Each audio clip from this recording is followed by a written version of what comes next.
मित्रहो, 8वीत शिकणारा एक किशोरवयीन असा मुलगा तो सतत कुत्र्यासारखं भुंकत सुटलेला आहे. त्याची ही अवस्था पाहून कुटुंबात अत्यंत भयावह अशी परिस्थिती निर्माण झालेली आहे, चिंता निर्माण झालेली आहे. उत्तर प्रदेशातल्या मिर्झापूर जिल्ह्यातल्या या घटनेनं अनेकांना हादरा दिलेला आहे. मित्रांनो, हा छोटासा मुलगा सतत अगदी जसं कुत्रा भुंकतो अगदी त्याच प्रमाणे तो भुंकू लागलेला आहे. तशाच पद्धतीचा आवाज सुद्धा काढू लागलेला आहे. भयभीत झालेलं त्याचं कुटुंब त्याच्या उपचारासाठी धावाधाव करू लागलेला आहे. हा सगळा काय प्रकार आहे, कशामुळे त्याच्यावरती ही परिस्थिती ओढवली? मिळत असलेल्या माहितीनुसार जोगीपुरवा गावातील रहिवासी भाईलाल हा सुमारे 4 महिन्यापूर्वी त्याच्या आजी आजोबांना भेटायला गेलेला होता. तेव्हा त्याला तिथं एका कुत्र्यानं चावा घेतला. या घटनेनंतर त्याला त्याच्या आजी आजोबांच्या घरी पहिलं अँटी रेबीज इंजेक्शन देण्यात आलं.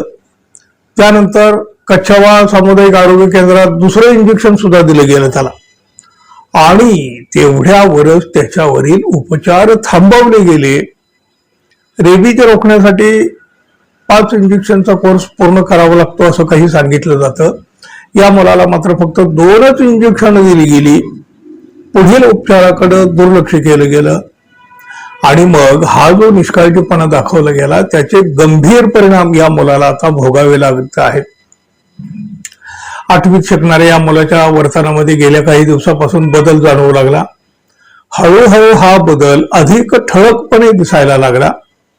त्याचं चालणं बसणं हे तर अगदीच असामान्य असं होऊन गेलं. पण तो कुत्र्यासारखा आवाज काढू लागला. त्याची अवस्था पाहून गावकरी देखील हादरले. मोठा धक्का बसला, कुटुंबालाही बसला, गावकऱ्यांनाही बसला. या घटनेमुळं कुटुंबाची अवस्था भलतीच बिकट झालेली आहे. अपंग असलेले त्याचे वडील आपल्या मुलाला बरं करण्यासाठी आता मदतीची अपेक्षा करीत आहेत.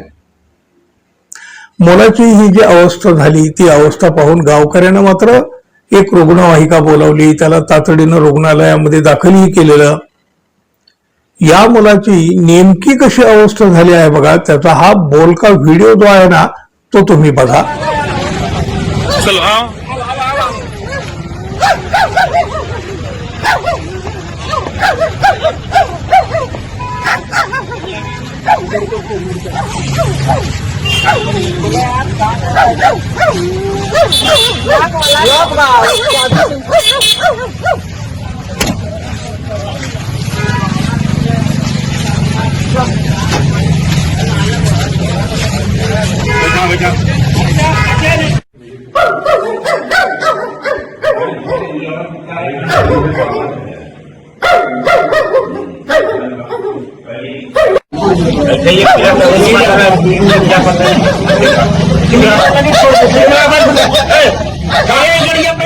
पाहिलं, निष्काळजीपणा केला नसता, वेळेस त्याच्यावर पूर्णपणे उपचार झाले असते तर कदाचित ही वेळ त्याच्यावर आली ही नसती.